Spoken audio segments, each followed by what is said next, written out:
جب آپ کا نام قرآن دادی میں نکل آیا، خوش نصیبوں میں شامل ہو جائیں یا عمرے کا آپ کا پختہ ارادہ ہو جائے، تو کچھ سامان، ضروری سامان آپ پرچیز کریں، اس کو خرید لیں، اپنے پاس رکھیں کہ یہ سامان وہاں پر آپ کے لیے بہت مدد دے گا۔ اگر اس میں سامان میں کوئی کوتاہی ہوئی تو وہاں پہ آپ کو پریشانی کا شکار ہونا پڑے گا وہاں پہ، کیونکہ مہنگا سامان ملتا ہے، وہاں پہ آپ کو زیادہ خرچہ کرنا پڑے گا۔ تو اپنے گھر سے تمام سامان آپ سلیکٹ کر لیں اور یہاں سے تمام چیزیں لے کر جائیں۔ تو اب میں آپ کی خدمت میں وہ تمام سامان کی فہرست عرض کر دیتا ہوں، تفصیل عرض کرتا ہوں، اس کو بغور سماعت فرمائیں، اور جب آپ روانہ ہونے لگیں تو اس سے پہلے یہ تمام سامان ایک مرتبہ ضرور چیک کر لیں۔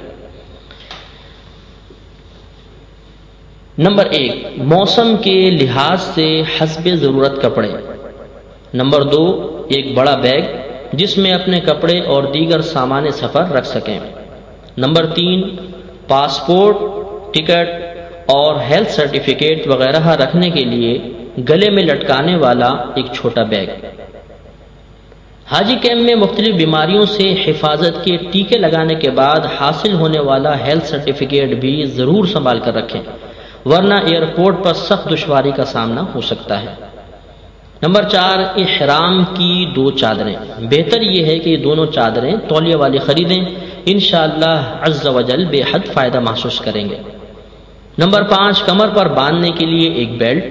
نمبر 6، جائے نماز، تسبیح، قلم اور ڈائری۔ نمبر 7، اوڑھنے کے لیے کمبل یا چادر اور تکیہ۔ نمبر 8، گلے میں لٹکانے والی پانی کی بوتل۔ Number 9، safety razor. نمبر 10، کم از کم ایک گلاس، پلیٹ، پیالہ اور چمچ۔ نمبر 11، ہاتھ کا پنکھا اور گرمی میں پانی کی ٹھنڈی پھوار حاصل کرنے کے لیے ایک اسپریئر۔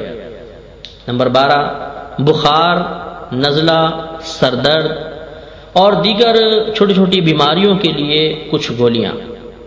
نمبر 13، ایک چھوٹا ٹیپ ریکارڈر اور خوش الہان نعت خانوں کی کچھ کیسٹیں۔ اور نمبر 14، یہ بہت زیادہ ضروری ہے کہ مسائل حج اور دعاؤں پر مشتمل کوئی ایک کتاب آپ اپنے پاس ضرور رکھیں، کیونکہ یہ مکہ شریف میں اور مدینہ شریف دونوں مقام پر بے حد کام آئے گی۔ اس کے علاوہ حاضری مدینہ کا ذوق بڑھانے کے لیے مدینہ شریف کے فضائل پر مشتمل کوئی کتابیں، سرکار دو عالم صلی اللہ علیہ وسلم کی سیرت پاکیزہ پر مشتمل کوئی کتاب، اور اس کے علاوہ درود و سلام کی فضیلتوں پر مشتمل رسائل بھی اپنے ساتھ ضرور رکھ لیں، انشاءاللہ بہت زیادہ کام آئیں گے۔ جب آپ روانہ ہونے لگیں تو چند اقدامات مستحب ہیں، آپ یہ کریں گے تو باعث ثواب ہوگا اور انشاءاللہ عز و جل آپ کا سفر اچھے انداز سے کٹے گا۔ چنانچہ سب سے پہلے تو آپ تمام اعزاء، اپنے اقربا، ماں باپ، بیوی بچوں، بھائی بہن، جو آپ کے قریبی رشتہ دار ہیں، ان سب سے اپنے قصوروں کی معافی طلب کریں۔ بتقاضۂ بشریت انسان ہے، خطا ہو جاتی ہے، تو اگر ہم سے کوئی خطا ایسی ہو گئی ہوگی وہ معاف کریں گے تو انشاءاللہ اگر خدا نخواستہ آپ مزدلفہ تک نہ پہنچ سکے، کیونکہ وہاں پہنچنے پر تو حقوق العباد کی معافی کا وعدہ ہے، تو اس سے پہلے انتقال ہو گیا تو اس لیے پہلے اپنا تمام معاملہ صاف کر کے آدمی سے روانہ ہو، تو اپنے گھر والوں سے معافی طلب کر لیں۔ اس کے علاوہ اگر آپ نے کسی کی کوئی امانت اپنے پاس رکھی ہوئی ہے، کوئی قرضہ وغیرہ لیا ہوا ہے، تو وہ قرضہ فوراً ادا کرنے کی کوشش کریں، امانت کو اس شخص تک پہنچائیں جس نے آپ کے پاس اسے رکھوایا تھا۔ اس کے بعد اپنے گھر والوں سے روانہ ہوتے وقت دعا کروائیں، کہ خیر کی دعا کروانا یہ سنت صحابہ ہے، اس لیے آپ ضرور ان سے دعا کروائیں، انشاءاللہ سفر آسانی کے ساتھ کٹے گا۔ جب آپ لباس سفر زیب تن کر چکیں تو 4 رکعت نفل اپنے گھر میں آپ ادا فرمائیں۔ اس کا فائدہ یہ ہوگا کہ یہ 4 نوافل آپ کے واپس آنے تک آپ کے گھر والوں کی حفاظت کرتے رہیں گے۔ یاد رکھیے کہ اگر آپ گورنمنٹ کے تھرو جا رہے ہیں تو آپ کو اپنی فلائٹ کی روانگی سے تقریباً 7 یا 8 گھنٹے پہلے اپنا تمام سامان حاجی کیمپ میں جمع کرانا ہوگا۔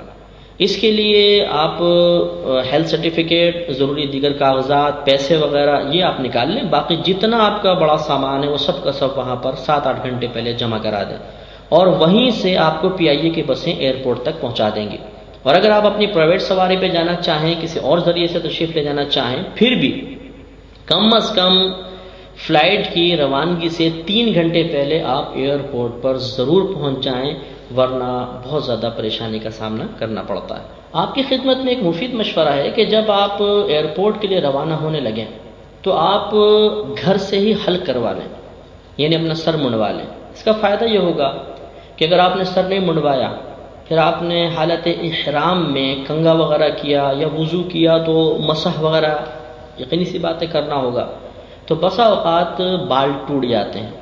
اب اگر 1، 2 یا 3 تک بال ٹوٹے تو ہر بال کے بدلے میں 1 مٹھی اناج یا 1 روٹی کا ٹکڑا یا 1 کھجور صدقہ کرنی پڑے گی، اور اگر 3 سے زیادہ بال ٹوٹ گئے تو 1 صدقہ فطر کی مقدار ہم پر لازم ہو جائے گی۔ اس کو شرعی لحاظ سے صدقہ کہتے ہیں کہ صدقہ ہم پر لازم ہو جائے گا، یعنی تقریباً 2 کلو 50 گرام آٹے کی قیمت ہمیں صدقہ کرنی پڑے گی۔ اگر آپ سر منڈا لیں گے تو فائدہ یہ ہوگا کہ بالوں کے گرنے کی وجہ سے لازم ہو جانے والا صدقہ آپ پر معاف رہے گا، اور انشاءاللہ آپ اس کوتاہی کا شکار بھی نہیں ہوں گے۔ اب یاد رکھیے کہ انسان جب مکۃ المکرمہ کے ارادے سے روانہ ہوتا ہے تو درمیان میں ایک مقام ایسا آتا ہے کہ جہاں سے بغیر حالت احرام کے آگے گزرنا حرام ہے، اسے میقات کہتے ہیں۔ اگر آپ پہلے مدینہ منورہ جانا چاہتے ہیں پھر مکۃ المکرمہ آپ روانہ ہوں گے تو آپ کو یہاں سے احرام باندھنے کی ضرورت نہیں ہے، نہ آپ یہاں سے احرام کی نیت کریں، بلکہ آپ عام لباس کے اندر مدینہ منورہ جائیں کہ مدینہ منورہ کے راستے میں درمیان میں میقات نہیں آتی۔ ہاں اگر آپ مکۃ المکرمہ جانا چاہ رہے ہیں، پہلے آپ کی فلائٹ جدہ جائے گی، وہاں سے آپ مکۃ المکرمہ روانہ ہوں گے تو جدہ میقات کے باہر ہے، لہذا لازم بات ہے کہ اس سے پہلے آپ کو احرام باندھنا ہوگا۔ احرام کسے کہتے ہیں؟ احرام مجازاً 2 بغیر سلی چادروں کا نام ہے۔ میں نے پہلے آپ کو سامان کی تفصیل میں عرض کیا کہ کوشش کریں کہ تولیہ والا احرام خریدیں، یہ عموماً پھسلتا نہیں ہے۔ لٹھے کا اگر آپ لیں گے تو یہ باندھتے ہوئے یعنی درمیان میں پھسل جاتا ہے، بھاری بھی نہیں ہوتا، ہوا سے بہت اڑتا ہے تو رانے وغیرہ کھل جاتی ہیں اور بے ستری ہو جاتی ہے، اور ستر کسی کے سامنے کھولنا حرام ہے۔ اور تولیہ والا اگر ہوگا تو ایک تو پسینہ اچھا جذب کر لیتا ہے، دوسرا یہ ہوا سے زیادہ اڑتا نہیں ہے، مضبوط بھی بنتا ہے، پھسلتا نہیں ہے۔ تو اس لیے احرام 2 بغیر سلی چادروں کا نام ہے، یہ مرد کے لیے ہے۔ خواتین کوئی علیحدہ کپڑا نہیں پہنیں گی۔ بعض آپ نے خواتین کو دیکھا ہوگا کہ اوپر سے سکارف ٹائپ یا سفید رنگ کا ایک لباس سے وہ بنا لیتی ہیں، اور اس کو عوام میں مشہور ہے کہ اس کو عورتوں کا احرام کہا جاتا ہے، حالانکہ یہ عورتوں کا احرام نہیں ہے۔ عورتوں کے لیے کوئی مخصوص احرام شریعت نے مخصوص نہیں کیا، بلکہ آپ عام جو گھر کا لباس ہے اسی میں احرام کی نیت کر سکتی ہیں۔ جب انسان احرام باندھ کر اس کے نوافل وغیرہ ادا کر کے حج یا عمرے کی نیت کر کے ایک بار تلبیہ کہہ لے، یعنی لبیک اللہم لبیک لبیک لا شریک لک لبیک ان الحمد والنعمت لک والملک لا شریک لک، یہ تلبیہ کہلاتا ہے۔ جب احرام باندھ کر حج یا عمرے کی نیت کر کے ایک بار تلبیہ پڑھ لیں گے تو ہم پر احرام کی پابندیاں لازم ہو جائیں گے۔ اب بہت سے ایسے امور جو پہلے ہمارے لیے جائز تھے اب حرام ہو جائیں گے، بہت سے ایسے امور جن کا ارتکاب ہمارے لیے پہلے مباح تھا، یعنی نہ گناہ نہ ثواب، لیکن اس کے بعد وہ امور مکروہ ہو جاتے ہیں۔ انشاءاللہ اس کی تفصیل ابھی آپ کی خدمت میں عرض کی جائے گی۔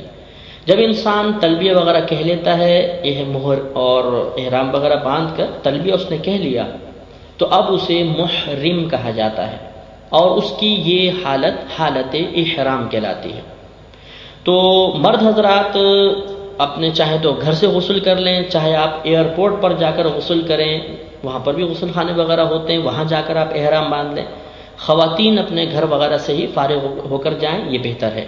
ایئرپورٹ پر پہنچنے کے بعد آپ یہ احرام باندھ لیں، مرد حضرات احرام باندھیں، اور خواتین ابھی احرام کی نیت نہ کریں، نہ مرد ابھی نیت کریں، کیونکہ احرام کی نیت انشاءاللہ جہاز میں بیٹھ کر کی جائے گی۔